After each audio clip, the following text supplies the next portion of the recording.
Welcome to Popcast, a Patterns of Power podcast, discussing grammar in the context of the reading and writing connections. I'm Travis Leach. And I'm Jeff Anderson. And we're today's hosts for episode 13.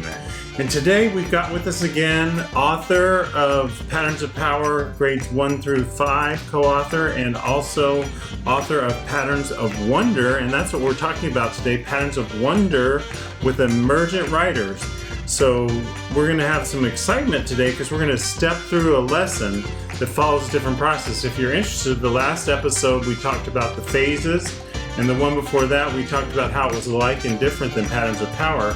This is one where we're going to take it and use those phases and talk about how you can actually step through a Patterns of Wonder lesson.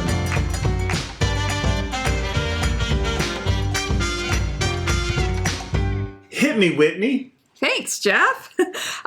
So we're going to actually look at a lesson about nouns today, but we're not going to spend our time identifying nouns or pointing to all the nouns that we see in a sentence. A noun is a person, place, or thing. A noun is a person, place, or thing. We're not doing that. We're going to build on the curiosity and wonder that naturally young children have. And the subtitle of Patterns of Wonder is inviting emergent writers to play with the conventions of language. And so I hope that you find the playfulness that is throughout this entire lesson. We're going to play today. We learn from every place that you can go and everything that you can know. Oh, sorry, I'll stop. The last episode, we talked about the phases of writing, the Patterns of Wonder phases of writing. And so we have lessons in every single phase of writing. And when we're teaching about nouns, we actually can teach about nouns in all 4 of those phases of writing. So we have a different lesson about nouns in each phase of writing. So the one that I'm going to take you through today in this episode, and it might possibly go into the next episode as well, we'll have to kind of see our time on this, is in the symbol and letter writing phase. And this is where writers in this phase are beginning to see that letters help make meaning in words as well. And so you'll see some letter strings, you'll see some symbols that are mock letters, and they're letters in their minds. You'll see a lot of times their names within their writing. And so we want to still build into their oral language and really look at their oral rehearsal and then what they're doing in their illustrations as well to help make meaning. So that's really our focus in this lesson. So our focus phrase for this lesson is I show and tell about people, places, and things. I show and tell about people, places, and things. Because we want to show in our pictures and words and also tell about it orally. So, yeah. So, we're going to use Can I Be Your Dog, written and illustrated by Troy Cummings. I love this book about this dog who is just trying to find a home. And being a puppy owner myself, of a rescue dog, this book just... We're all rescue dogs. Yes. Oh, yes. So this Come book walk just, by my home. I just love it so much. And so this dog is just trying to find this home in this neighborhood. So for the invitation to wonder, we're going to take a page from the book, and really you can use any page from the book, but we always tell you, this is a recommendation that you could use. And so it's towards the beginning of the book, and it's the page where they're in front of the house with the children playing in the backyard. And this page spread is actually even in Patterns of Wonder for teachers to use if they don't have this book. They're going to love that. They got the pages right in the book when we could do it. All right. So we simply ask the students, take a look at what Troy Cummings has done here and what do you wonder? And it's amazing when they begin to share their wonderings. A lot of times they'll say, oh, I see a cat in a tree. I wonder if he'll go higher in that tree. I'll see, kids. I see a football. I see this. I see that. So they're noticing through even their wonderings. And so we kind of begin to listen to some things that they're noticing, and then we can play on that. And so you notice a cat in the tree. So those are both things, right? What else? Oh, I see the mail lady. The it's the most common response I've gotten is the mail lady. She's the postal worker that's delivering the letter, right up there and, but she's right up front. So we can say, oh yeah, that's the mail woman or the postal worker. That's a person. So we see things and we see people. Do you see any other people? And yes, we see the kids. And how about the house? yeah. So what else do you see, right? And they'll say, oh, there's a house. There's a big house. Oh yeah. So that can kind of be like a place, right? Yeah, but she must have done yes. And so it's just this idea of them noticing everything. You're a big that's deal in in kindergarten. Very big deal in kindergarten. People don't know this. everything that's in the picture that's making meaning by showing and telling about people, places, and things in the picture. And so through all of that, they might also notice other things that are not people, places, and things, right? So the tree is pink. Yeah, that's, we can talk about that. Conversation around all of that. I wonder if that cat will go higher. Oh, he might. That could happen in the story. Just making meaning from the picture. And then we can bring in the focus phrase. I show and tell about people, places, and things in our writing. And if you have your easel next to you, you can be writing all of the people, places, and things that they're noticing on sticky notes and putting them up on the easel. Ooh, but you don't categorize them at first, but you use them later. No, but you can later to categorize for sure. Ooh, yep. That's exciting. And even when you bring in that, I can show and I show and tell about people, places, and things. Well, what are places here? Oh yeah, a house. What about things? So you can begin to categorize if you want, but do you have to? No, it's more just around that conversation. Whatever they think, but you've got the potential for a later conversation if you Absolutely. want it. If you want it.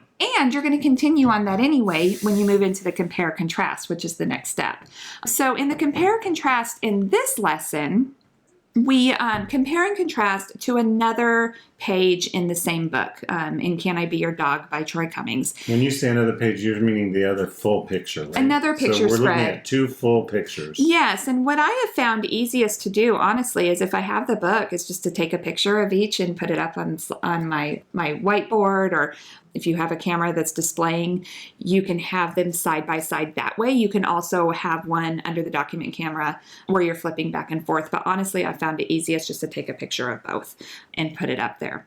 And so when they are comparing, contrasting pictures, again, one of the pages, well, several of the pages in Can I Be Your Dog has names of these places as well. So this one is the Chop Chop Butcher Shop, which is the name of the shop on the street. And so now there's that environmental print that students begin to learn about as well. And so they begin to also notice during this compare and contrast invitation, yes, they both have people, they both have places, they both have things, but wow, this one has letters. And those letters make words, and we can build on that as well. Okay. So in your own writing, you can use words and pictures to make meaning. So because students in this phase are beginning to realize that those letters can make meaning, that's some labeling that they can do as well in their own writing. So it's kind of being offered up as an option. So when we're looking at the 2 pages from the picture book, which is different than Patterns of Power because we're looking at 2 sentences, we're actually now in Patterns of Wonder looking at 2 pages from a picture book and comparing the picture. And then in some of the pictures, there are words, and then we get to make that connection that they're words and pictures. Yeah. I love this part. And we're growing writers here, right? Yeah. So we're feeding into the stage or the phase of writing that they're already in and showing them that this is a way that you can use those letters that you're learning to help that they seem to already have an idea of that they exist and maybe starting to use them here. We're building an awareness and nourishing writers. Loving it. Right. So after we have this conversation around what's the same and what's different in both, and we go back to our focus phrase because they are going to notice the mail lady is in both pictures. So then we instantly get to say, oh, well, do you see any other people, right? And so there's, in the first picture, there's a bunch of kids. In the second picture, there's the woman inside the shop that's working. And so they're able to compare and contrast. They also notice the difference in the mailboxes. And this is what I love about picture books is there's so many details in the pictures and that really get kids noticing. And so in this book, the mailbox is very different for each place that the dog goes to try to find a home.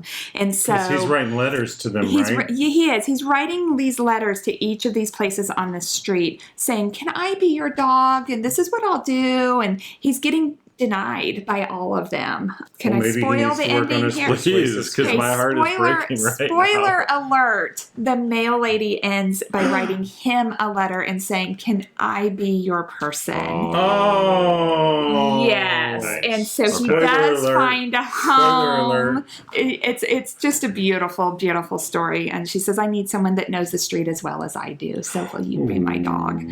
So anyway, the mailboxes change depending on the place. Is that like a roast ham so we see butcher shop? So in front of the picture, it's a regular mailbox that we would normally see in front of a house, right? But then in front of the Chop Chop Butcher Shop, it's like a big ham leg or a roast leg shape. I need that in front of my house. So students. And what I really like too about these pictures is she's holding these letters, and it is that scribble writing on the letters that they see. So again, it's tying back to marks on a page make meaning.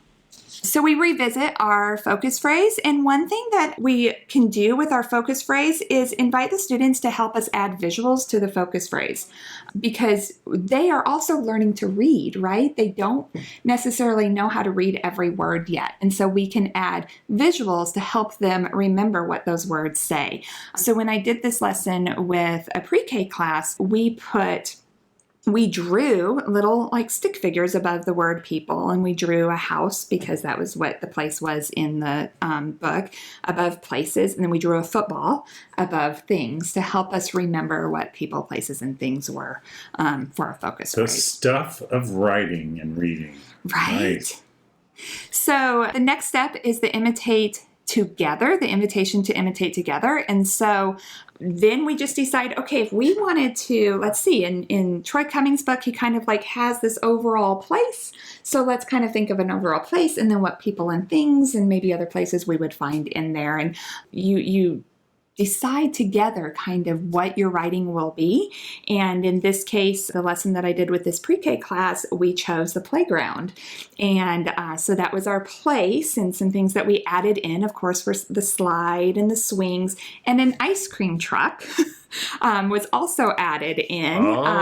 At the student's request, yes, probably? They said an ice cream truck is at the playground, and I went, okay, sure. And then it was interesting, they said pebbles, and so we drew little rocks and pebbles in as well. And then, what people would you find? They're Kids, and what would the kids be doing? And so we drew this together, and then we went back to actually the Chop Chop Butcher Shop page to help us say, oh, look, we could also add words too. So we wrote the playground, or we talked about how we could also do P for playground as a label. So they're getting inspired again by this interaction with each other, the text, creating their own text together, this focus phrase and making pictures in the focus phrase. It's all developmentally appropriate.